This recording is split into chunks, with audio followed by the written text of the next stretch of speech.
Mbak ya, kalau sholat menyembah zatnya Allah beserta asma wa sifatnya semuanya, seluruhnya. Makanya dijabarkan di kami itu ya sifatnya ya wujud kidam baqo mukhalafatul hawadits qiyamuhum binafsihi wardaniyat kudrat iradat ilmu hayat semuanya gitu.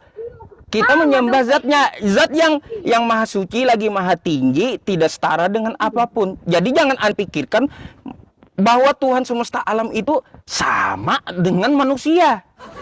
Iya dong. Ngomong bernapas apa dari Tuhan.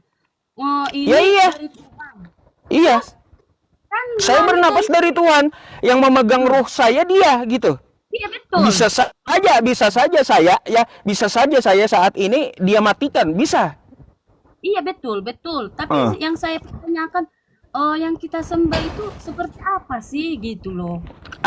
Artinya gini Mbak, tafakkaru fi khalqillah wala tafakkaru fi zatillah. Jangan kamu pikirkan ya bagaimana zat Allah karena otakmu yang kagak mampu. Nah, itu kata Allah. Pikirkan ciptaannya saja. Contoh seperti tadi, ya ketika saya tanyakan diri Anda, apakah di rahim ibu Anda bentar dulu Mbak, ya, penjelasannya. Makanya ketika di rahim ibu Anda diciptakan, kalaunya ada melihat Yesus, maka Yesus Tuhan Anda. Tapi pada faktanya di rahim ibu Anda tulangnya dibentuk, matanya dibentuk, hidungnya dibentuk, mulutnya dibentuk. Ya, siapa yang membentuk tersebut? Maka jawabannya ada di dalam Quran surah Ali Imran ayat ke-6. Huwallazi yusawwirukum fil arhami kaifa yasha. Ya, aku yang membentuk kamu, kata Allah, di dalam rahim ibumu. Jadi kagak perlu Tuhan itu ya kelihatan dengan biji mata Anda. Karena mata Anda yang terbatas gitu. Mata Anda sendiri aja, Mbak, mata Anda sendiri aja kagak bisa lihat telinga, kagak usah berharap mau lihat Tuhan gitu. Betul yang Pak Ustadz ngomong, tidak dapat kita lihat kan saya ini bertanya. Terus kita itu menyembah siapa gitu loh. Kalau kita Menyembah tidak zatnya, menyembah zatnya, zat Allah Subhanahu wa taala. Nah gini loh Pak Ustadz, Yang beda dengan makhluk. Enggak, tunggu dulu. Ibaratnya gini, saya nih berdoa nih, tapi nggak kelihatan wujudnya. Kita nggak tahu wujudnya seperti apa. Seperti langit kah, seperti tanah kah gitu loh.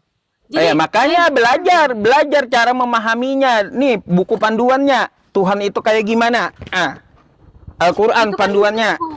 Ustadz, itu bukan Tuhan, itu kan buku, itu tulisan. Ya iya, panduannya bagaimana Tuhan, bagaimana sifat dia, bagaimana dia, di situ semuanya. Iya, kalau itu doang sih Pak Ustadz yang saya jari. Tapi berilah pemahaman kepikiran saya ini biar Ya saya. iya, jadi gini, saya beri pemahaman kepada Anda satu dulu ya. Satu dulu. Buang di pemikiran Anda bahwa Tuhan itu berbentuk gitu.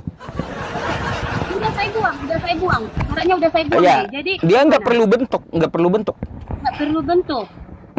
Jadi yang disembah, maaf Pak Ustadz, yang disembah Nabi Muhammad, jadi apa? Nggak perlu bentuk dia, nggak perlu. Perlu bentuk. Nggak perlu. Syukran jazakallah. Ya, pausnya. Nggak perlu dia. Aku kan. Karena apa, Mbak?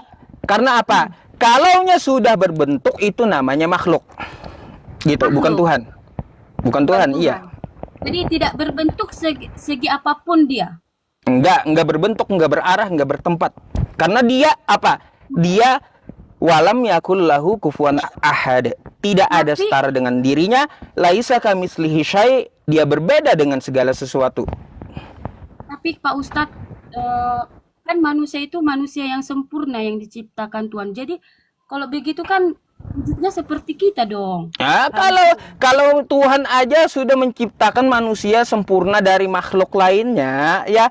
Tapi ingat, manusia mempunyai keterbatasan, oke? Iya. Tapi kan bentuknya yang saya tanya, Pak Ustadz, bukan pikirannya, bukan hatinya, tapi bentuknya yang saya tanya. Ya gini Mbak, Bukan cara dia ngomong, bukan cara dia ini, tapi cara dia bentuknya yang saya tanya seperti apa? Apakah seperti manusia? Apakah seperti hewan? Apa seperti